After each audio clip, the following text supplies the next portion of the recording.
महाजनपद काल 600 ईसा पूर्व से 300 ईसा पूर्व। बिहार का उल्लेख प्राचीन ग्रंथों में मगध के रूप में मिलता है। यह महाजनपद काल में प्रमुख केंद्र था। पाटलिपुत्र वर्तमान पटना मगध की राजधानी थी और इसे तत्कालीन सबसे महत्वपूर्ण शहरों में गिना जाता था। मौर्य साम्राज्य 221 ईसा पूर्व से 185 ईसा पूर्व। चंद्रगुप्त मौर्य ने मौर्य साम्राज्य की स्थापना की, जिसकी राजधानी पाटलिपुत्र थी। सम्राट अशोक इस साम्राज्य के सबसे महान शासक थे। अशोक ने बौद्ध धर्म को अपनाया और इसे पूरे एशिया में फैलाने का कार्य किया। गुप्त साम्राज्य 320 से 350 ईस्वी। मौर्य साम्राज्य के पतन के बाद गुप्त वंश ने बिहार में सत्ता स्थापित की। गुप्त साम्राज्य के शासनकाल को भारत का स्वर्णिम युग कहा जाता है, क्योंकि इस समय में कला, विज्ञान और संस्कृति का अभूतपूर्व विकास हुआ। मध्यकाल। पाल और सैन वंश 1750 से 1200 ईस्वी। गुप्त साम्राज्य के बाद पाल वंश ने बिहार और बंगाल पर शासन किया। पाल शासकों ने बौद्ध धर्म को संरक्षण दिया और नालंदा विश्वविद्यालय का विकास किया।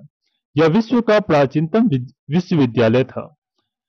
मुस्लिम आक्रमण और दिल्ली सल्तनत 1606 से 1615 ईस्वी।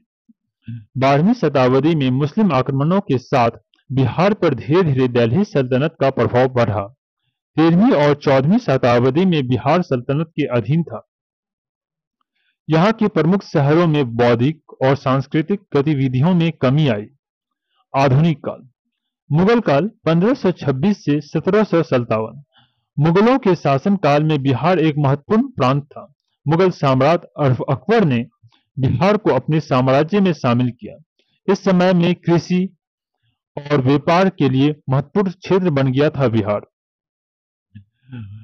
ब्रिटिश शासनकाल और स्वतंत्रता संग्राम 1757 से 1957। पलासी के युद्ध की लड़ाई के बाद बिहार पर अंग्रेजों का शासन स्थापित हुआ। 1912 में बिहार को बंगाल से अलग कर एक नया प्रांत बना दिया गया।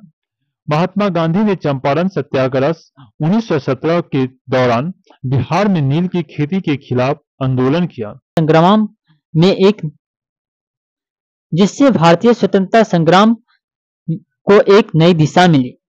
स्वतंत्रता के बाद 1917 में भारत की स्वतंत्रता के बाद बिहार एक महत्वपूर्ण राज्य बन गया। 1915 में इसे भारतीय राज्यगण का एक राज्य घोषित कर दिया गया। 2000 में झारखंड को बिहार से अलग कर दिया गया और एक नया राज्य बना दिया गया। बिहार आज भी अपनी समृद्धि, सांस्कृतिक धरोहर और ऐतिहासिक स्थलों के लिए प्रसिद्ध है, जिसमें बौद्ध गया, नालंदा